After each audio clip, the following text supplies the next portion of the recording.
Muhammad Syahri Romdon, Kompas TV, Cirebon, Jawa Barat.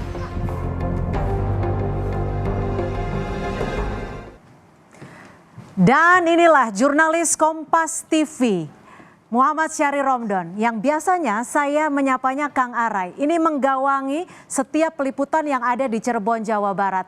Dan juga menggawangi kasus Vina sejak tahun 2016 ya, Kang Arai ya. Dan kita juga akan mengundang Bang Tony RM, kuasa hukum dari Peggy Setiawan yang akhirnya berhasil memenangkan kasusnya. Selamat datang di studio Kompas TV. Terima kasih. Jadi ini ada dua punggawa di kasus Cirebon ya, yang memang menjadi sorotan publik, dan Bang Tony RM ini juga berhasil membuktikan Peggy Setiawan bukanlah Peggy yang membunuh Vina dan juga Eki. Bang Tony, kita flashback ke belakang ya. Ini kalau dilihat dari masa-masa Anda dan tim Anda berjuang secara bisa dikatakan mati-matian seperti itu ya. Dan juga bekerja sama dengan para jurnalis, khususnya jurnalis Kompas TV. Apa yang Anda lakukan saat itu? Ya, jadi pertama kali saya dimintai sebagai kuasa hukum Peggy Setiawan oleh rekan Ibu Yanti. Memang saya minta waktu ya. Saya minta waktu untuk menyelidiki, karena saya berpikir saat itu, masa saya membela pembunuh? Netizen Indonesia ya sekarang luar biasa kritisnya. Artinya kalau membela orang yang salah itu bagaimana reaksinya? Meskipun kewajiban advokat ketika menerima kasus ya harus dijalankan secara profesional. Tapi saat itu saya, karena Ibu Yanti mengatakan bahwa tidak bersalah Peggy itu. Peggy itu ada di Bandung saat kejadian. Saya akhirnya ya sudah, kalau begitu saya minta waktu dulu untuk menyelidiki apakah saksi-saksinya ada. Nah, kemudian saya minta waktu kepada Bu Yanti untuk menyelidiki dulu saksi-saksi yang mengetahui Peggy berada di Bandung. Nah, akhirnya saya turun. Saya turun itu banyak wartawan tuh, teman-teman wartawan termasuk Mas Arai. Ya. Nah, cuma wartawan saat itu belum ngeh kalau saya itu mau menemui Ibu Kartini, Ibu Yanti untuk mengungkap atau untuk mencari tahu saksi-saksinya itu siapa yang ada di Bandung saat 2016. Nah, lalu saya datang ke Ibu Yanti, ke Ibu Kartini, ya, di wawancara saya masukkan ke YouTube saya. Kemudian ada Adnan juga saat itu kuasanya, tanggal 23 Mei itu. Nah, di situ muncullah saksi Bondol, saksi Ibnu, ya teman kerjanya semua di Bandung, kuli bangunan. Kemudian Robi adiknya, kemudian Suparman, kemudian Agus Koaceng yang pemilik bangunannya, nah, kemudian Pak Rudi Irawan bapaknya. Nah, dari situ kemudian teman-teman wartawan ini, Bu, termasuk Mas Arai ini ya, langsung tuh setelah saya buka ada saksi yang mengetahui bahwa Peggy itu ada di Bandung, langsung teman-teman wartawan termasuk Mas Arai ya langsung wawancara di situ. Nah, setelah itu kemudian saya menemukan lagi saksi Bondol. Saya diskusi sama teman-teman, karena terutama Mas Arai. Mas Arai ini selalu ngikuti saya nih, Bu. Jadi kalau saya menemukan, ada kerjasama dan juga diskusi ya dengan para jurnalis, khususnya Kang Arai. Iya. Karena misinya sama, kita ini mau mengungkap kebenaran. Baik, gitu. Kang Arai, sebagai satu-satunya jurnalis Kompas TV yang bertugas, ini kan kasus besar menjadi sorotan. Apa suka duka saat mendapatkan tuntutan yang luar biasa dari redaksi kami, redaksi Kompas TV, dari Kang Arai?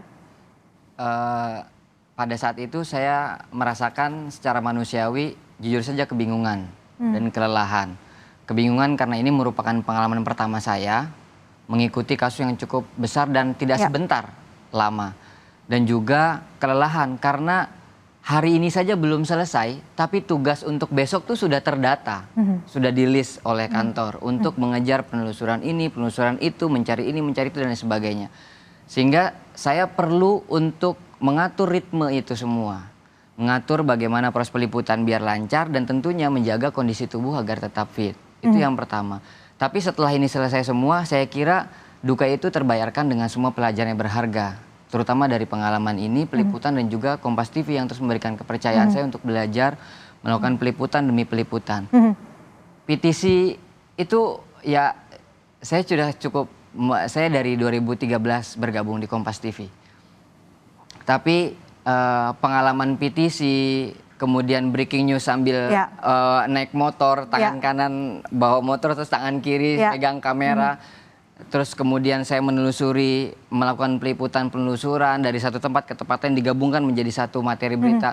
Itu pengalaman pertama bagi saya dan Iya. berharga sekali. Kang Arai, Anda kan tentunya harus tak hanya membagi waktu, tapi Anda juga harus membagi pemikiran, tidak hanya kepada narasumber, kepada tuntutan kantor. Bagaimana membangun kedekatan dengan para narasumber? Kita tahu bahwa narasumber juga susah-susah gampang gitu ya. Ya, yang paling saya pegang dan itu merupakan amanat dari kantor pada saat saya bergabung pertama kali adalah integritas, Mbak. Di mana saya harus bisa berperilaku profesional sebagai seorang jurnalis Kompas TV, menjaga kode etik, mematuhi aturan, kemudian cara sopan santun, dan terakhir yang paling penting adalah empati. Bagaimana cara kita bisa mendekatkan diri dengan tidak hanya dengan kuasa hukum, dengan Pak Tony salah satunya yang sangat terbuka sekali. Jujur aja, saya belajar banyak dari Pak Tony. Orang yang menurut saya kuasa hukum yang tidak pelit ilmu. Tidak Jadi pelit sering ilmu diskusi ya? banget. Bahkan pada saat dia menemukan satu pasal baru, korban saja, penemuan korban, ada Ibnu, ada Bondol, ada Ya. Suparman, saksi-saksi, itu terus dikasihkan ke teman-teman media. Oke. Sehingga akhirnya dari satu persatu babak itu diikuti dengan, wah ini saya belajar lagi nih, Ya. wah ini saya belajar lagi, ini saya belajar lagi. Dan pentingnya empati dengan keluarga Pegi Setiawan Ya. yang pada saat itu dia disangkakan sebagai pelaku pembunuhan yang memang bukan. Bagaimana perasaan seorang ibu anaknya seperti itu kan, nangis lah, Oke. terpukul, terpuruk dan lain sebagainya.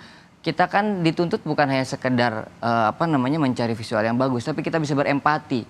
Empati itu bisa kita lakukan di luar kamera sebetulnya. Bagaimana kita berkomunikasi Dan kedekatan kepada setiap pihak. Kepada Baik. setiap pihak.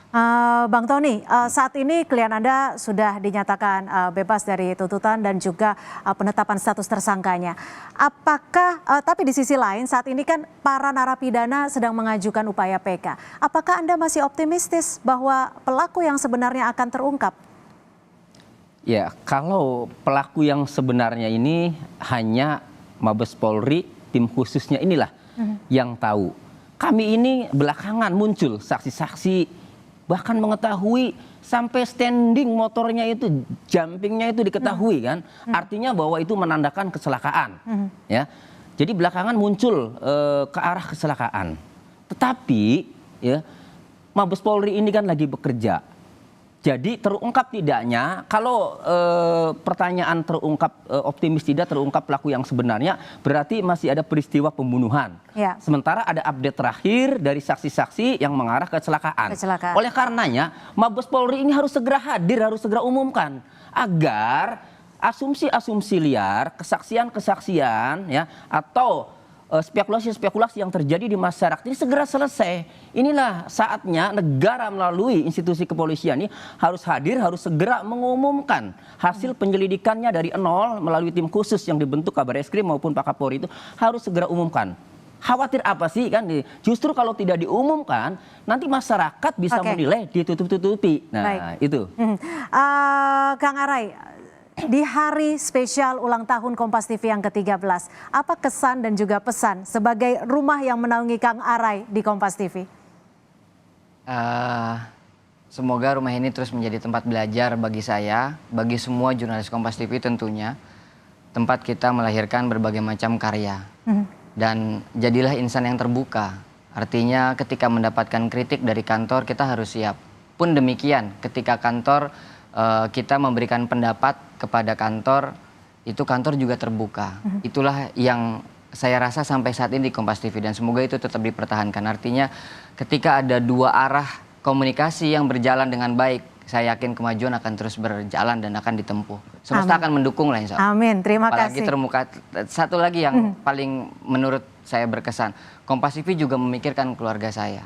Ketika saya sedang liputan, ketika saya sedang lagi banyak tugas, Kompas TV, korda utamanya kadang menanyakan bagaimana keluarga Lurai, bagaimana keluarga ini. Sehingga akhirnya cara komunikasi saya dengan keluarga saya juga dibangun dengan sendirinya.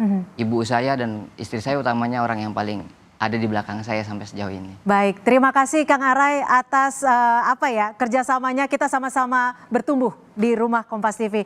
Bang Tony, mungkin ada pesan dan kesan di hari spesial ulang tahun Kompas TV yang ke-13, singkat saja. Ya, bebasnya Peggy Setiawan tidak lepas dari intensnya media, dalam hal ini Kompas yang selalu saya sering update ya kepada Mas Are, tidak lepas dari media terutama Kompas TV. Oleh karena saya melihat bahwa begitu besarnya peranan media dalam mengawal penegakan hukum.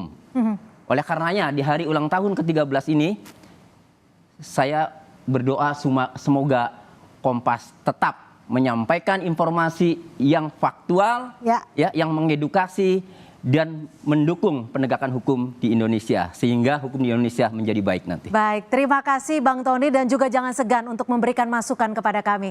Terima kasih sekali lagi Kang Arai, Bang Tony, terima kasih sudah bergabung bersama kami di Kompas Petang dan juga sudah hadir di studio Kompas TV di Palmera, Jakarta. Terima kasih.